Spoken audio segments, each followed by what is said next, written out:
Halo Sobat JKN, selamat datang di program Talkin Talk About JKN. Nah, di program Talkin kali ini, kita akan membahas mengenai pelayanan program promotif dan preventif dalam program JKN. Di sini telah hadir narasumber untuk tema kita kali ini, ada Kak Icat. Silakan Kak. Halo Sobat JKN, saya Richard Steven Hamam Ayomi sebagai staf promotif dan preventif kantor cabang Sorong. Gini nih Kak, kan program promotif dan preventif ini sebenarnya belum terlalu familiar nih Kak di Sobat JKN. Pasti masih banyak dari Sobat JKN yang belum tahu nih sebenarnya apa sih program promotif dan preventif dalam program JKN ini. Siap. Eh, Terkait program promotif dan preventif itu merupakan salah satu program dalam JKN ya. Kalau masyarakat umumnya tahu itu kan kalau bicara soal JKN atau BPJS Kesehatan lebih ke pengobatan dan rehabilitasi. Nah, atau kalau di pengobatan kalau bahasa medisnya lebih ke kuratif ya. Nah, sebenarnya ada juga tuh program untuk promotif dan preventifnya, jadi untuk pencegahannya juga. Nah, untuk program promotif preventif ini nih ada beberapa di dalamnya. Yang itu terkait penyuluhan kesehatan perorangan, kemudian ada imunisasi rutin, ada keluarga berencana, ada screening riwayat kesehatan, atau pelayanan penapisan untuk screening kesehatan tertentu, dan juga terakhir adalah peningkatan kesehatan bagi peserta penderita penyakit kronis. Lebih Berarti seperti memang itu. imunisasi juga termasuk Itu sebenarnya yang dalam. masuk ya. Jadi kadang orang kan taunya oh pengobatan aja, padahal tidak. Kita ada juga loh untuk pencegahan dan untuk ininya juga siap. Oke, berarti memang sangat luas ya Kak ya. Sebenarnya seperti itu. Dan memang berarti dalam program JKN ini bukan cuman menyediakan pelayanan kesehatan tapi untuk pencegahan penyakit Pencegahannya juga ya. siap benar. Tadi Kak Icat ada sempat singgung mengenai screening riwayat Ya. kesehatan. Nah, pasti Sobat JKN juga belum tahu nih Kak, screening riwayat kesehatan tuh sebenarnya seperti apa sih? Jadi screening riwayat kesehatan itu adalah proses pengumpulan data ataupun informasi terkait riwayat kesehatan dari peserta. Kurang lebih seperti itu. Kalau misalnya nih, berarti screening riwayat kesehatan itu adanya di mana Kak? Jadi untuk screening riwayat kesehatan itu untuk aksesnya itu sebenarnya ada banyak tempat akses ya. Jadi bisa via mobile JKN, kemudian dari web BPJS Kesehatan, kemudian peserta juga bisa melalui via Pandawa, ada juga via barcode itu di vaskes-vaskes kita itu ada barcode-nya. Kemudian terakhir itu pada saat datang ke vaskes saat pelayanan itu langsung juga bisa didapatkan screening riwayat kesehatan di situ. Kurang lebih seperti itu. Kalau untuk tujuannya sendiri nih Kak, kenapa sih kita harus melakukan screening riwayat kesehatan? Nah, kalau mau bicara tujuan, kalau kita lihat dari definisi di awal ya terkait pengumpulan data dan informasi, jadi nanti dari situ kita bisa nih melihat bahwa status kesehatan kita sebagai peserta itu seperti apa. Apakah nanti dia berisiko ataupun tidak berisiko terhadap suatu jenis penyakit, kurang lebih seperti itu. Kan tadi Kak Ijat bilang suatu jenis penyakit nih. Ya, Kira-kira kalau di screening tuh ada penyakit yang memang mendeteksi penyakit khusus atau gimana? jadi dengan lewat screening riwayat kesehatan itu nantinya kita tuh bisa mendeteksi kurang lebih ada 14 14 jenis penyakit. penyakit. Jadi nantinya peserta saat menjawab pertanyaan-pertanyaan tersebut dengan sejujur-jujurnya, dan memang harapan kita sih dijawab dengan jujur ya, supaya mendapatkan hasil juga yang maksimal. Jadi dengan jawaban yang jujur itu, kalau memang nantinya peserta tersebut berisiko jenis-jenis penyakit tertentu, nanti akan muncul tuh bahwa peserta tersebut berisiko terhadap penyakit A, B, C, D. Nah, kurang lebih seperti itu. Berarti memang screening riwayat kesehatan tuh harus diisi dengan jujur ya Kak ya? Iya, benar. Jadi jangan ditutup-tutupi. Kalau ditutup-tutupi jadi hasilnya jadi bias atau jadi tidak benar-benar menampakkan benar-benar status kesehatannya seperti apa. Kurang lebih seperti itu. Contoh kalau misalnya pertanyaan soal merokok, tapi mungkin dibilang apakah Anda sering merokok, terus tiba-tiba dijawab, oh saya tidak merokok. Ah, itu kan menutupi ya. Kurang lebih seperti itu. Dan mungkin kalau untuk wanita, apakah Anda sudah menikah ataupun berhubungan, terus ditutupi belum pernah, padahal sudah pernah. Nah, itu kan jadi menutupi informasi juga. Betul, karena kadang tuh mereka kayak takut gitu Kak untuk Benar, menjawab. siap, kurang lebih seperti itu. Nah oke Kak, tadi kan Kak Isyad bilang nih kalau screening itu kita berarti menjawab pertanyaan-pertanyaannya. Ya, Kira-kira pertanyaannya tuh banyak nggak sih Kak? Kalau dari total pertanyaan banyak sebenarnya ya. Jadi ada 49 pertanyaan untuk Sobat JKN. Tapi saat kita mengisi itu nantinya screening itu dia akan membaca jenis kelamin dan juga membaca usia kita. Jadi pertanyaan yang muncul nggak 49 juga. Nanti yang muncul itu menyesuaikan. Jadi kalau misalnya saya sebagai pria, nanti akan muncul saya sebagai pria, terus screeningnya tuh akan menyesuaikan yang berkaitan dengan pria, dan dengan saya sebagai, kalau saya berumur di bawah 50 tahun, saya screeningnya seperti apa, nanti kalau di atas 50 tahun, nanti ada screening tertentu, nanti pertanyaannya muncul. Kurang lebih seperti itu. Pertanyaan, ya terus pertanyaannya juga simpel kok, jadi tinggal pilih aja benar salah, kurang lebih kayak gitu. Berarti memang beda-beda ya Kak ya? Ya benar, jadi emang tidak semua mengisi sebanyak itu, betul. nanti menyesuaikan juga. Lebih seperti itu. Kalau untuk penyakitnya sendiri Kak, kira-kira nih apa aja nih yang masuk dalam pendeteksian screening riwayat kesehatan? Jadi kalau untuk 14 penyakit itu atau 14 screening itu tuh isinya tuh untuk pelayanan terkait screening DM untuk diabetes mellitus ya, atau yang orang pada awamnya tahunya gula. Kemudian ada juga hipertensi, ada stroke, ada ischemic heart disease atau jantung, kemudian ada thalassemia, ada kanker payudara, kanker serviks, kemudian ada kanker usus, kanker paru, tuberkulosis, terus ada penyakit paru obstruktif kronis atau PPOK, kemudian ada juga hepatitis B dan C, dan yang terakhir anemia. Berarti memang cukup banyak ya Cukup Kak? banyak, kurang lebih seperti itu. Terus gini Kak, kalau misalnya nih sudah dilakukan screening riwayat kesehatan, terus gimana tuh tindak lanjut dari screening itu? Nah, pada saat kita sudah mengisi atau sudah melakukan screening riwayat kesehatan, nanti yang tadi disampaikan sebelumnya itu ada hasil. Nah, hasilnya itu berupa beresiko dan tidak beresiko. Nah, kalau misalnya dari setelah mengisi nanti akan ada keterangan, contohnya saya beresiko penyakit DM atau saya beresiko penyakit hipertensi. Nah, tindak lanjutnya kita bisa ke FKTP tempat terdaftar kita, kemudian kita sampaikan hasil screening kita, nantinya dari FKTP tempat terdaftar kita yang akan mengarahkan kita untuk pemeriksaan lanjutan, baik itu untuk screening DM-nya, ataupun mungkin kalau untuk hipertensi berarti langsung mungkin dicek tekanan darah dan sebagainya, ataupun memang jika dibutuhkan tindak lanjut yang butuh penanganan lab, nanti bisa dilakukan pemeriksaan lab dan atau juga dirujuk ke lab kerjasama dengan kita, kurang lebih seperti itu. Siap.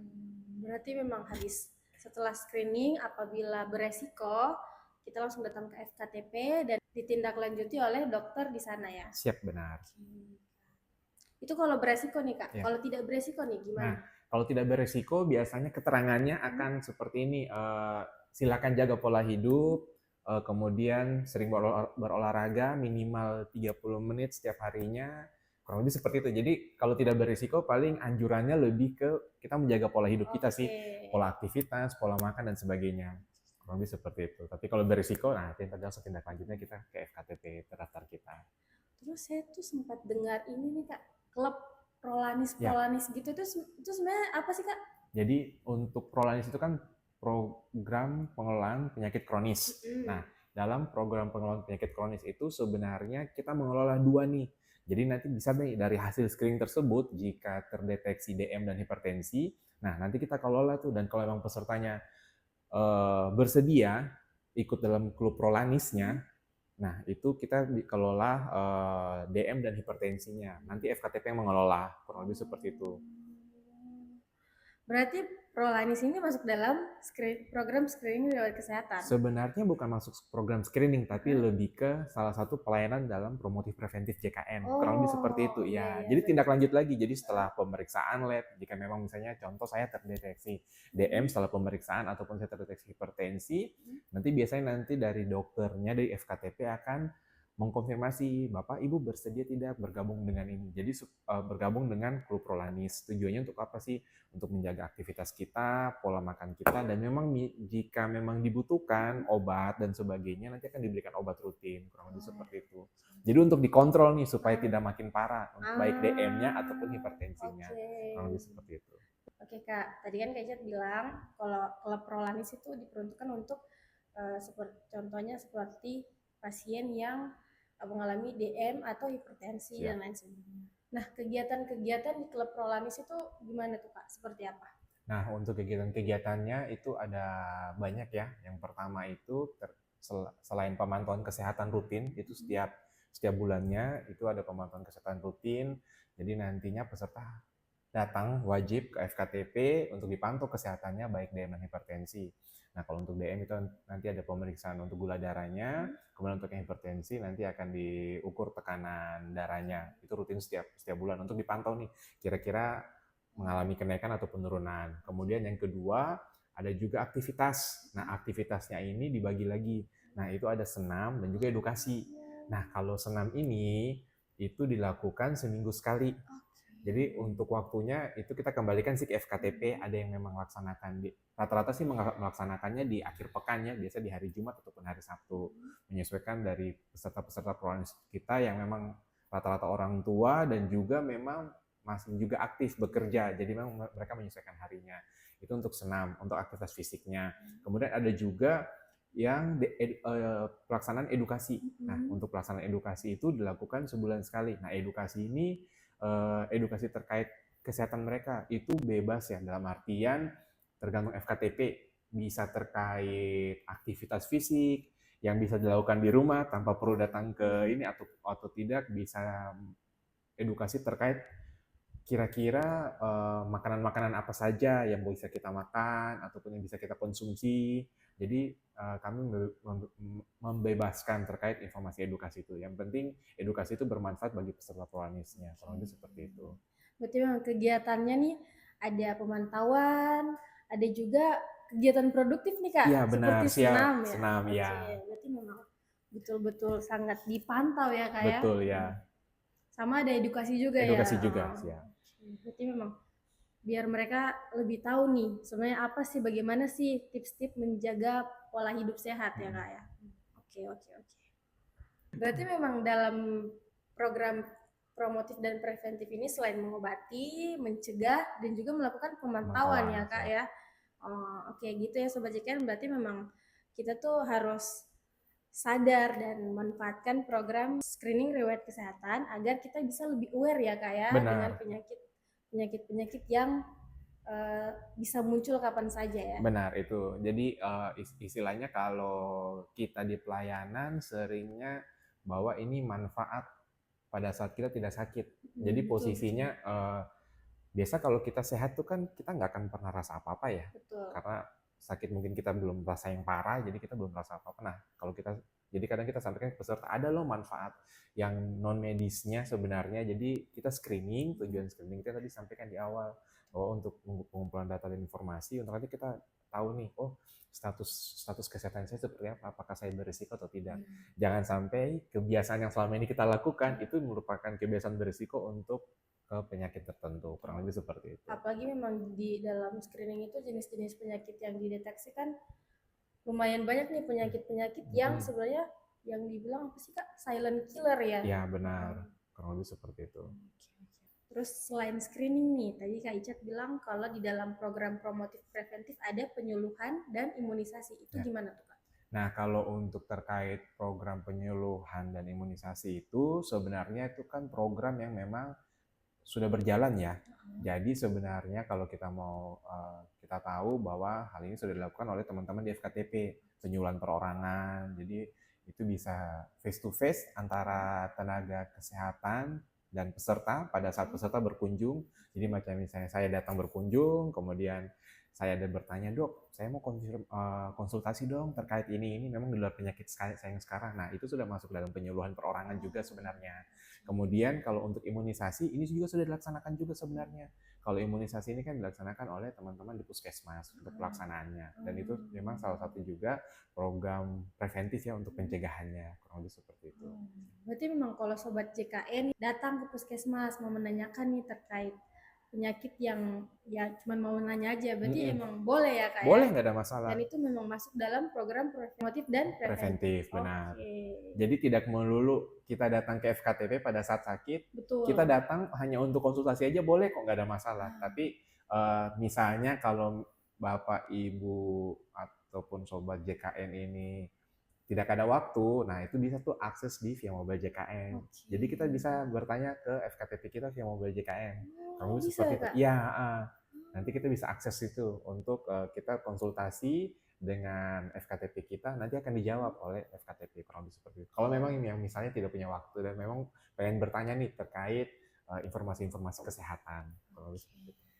Nah, gitu ya Sobat JKN, berarti memang Sobat JKN ini harus tahu ya kalau dalam program JKN ini bukan hanya pada saat sakit terus Sobat JKN gunakan JKN-nya untuk pencegahan, untuk konsultasi dengan dokter, itu tuh sebenarnya bisa ya Kak, Ya, dan sebenarnya ditanggung oleh program JKN. JKN. Oke Kak Icat, Eh, sebelum kita menutup nih program Tolkien kali ini, kira-kira dari Kak Icat ada closing statement nggak? Ya, untuk closing statement-nya mungkin lebih ke mengingatkan untuk semua Sobat JKN, jangan lupa untuk melakukan screening riwayat kesehatan. Itu kita laksanakan setahun sekali. Jadi per 1 Januari sudah mulai bisa melaksanakan screening riwayat kesehatan. Jadi itu tujuannya lebih ke pengumpulan data dan informasi supaya kita bisa tahu nih kira-kira apakah kita berisiko terkena suatu penyakit atau tidak dari 14 screening yang kita laksanakan, kurang lebih seperti itu. Oke, wah sangat lengkap ya penjelasan dari Kak Icat ini. Terima kasih Kak Icat untuk Sama-sama. penjelasan dan waktunya. Dan sampai berjumpa lagi Sobat JKN di program Talking berikutnya. Dadah! Dadah.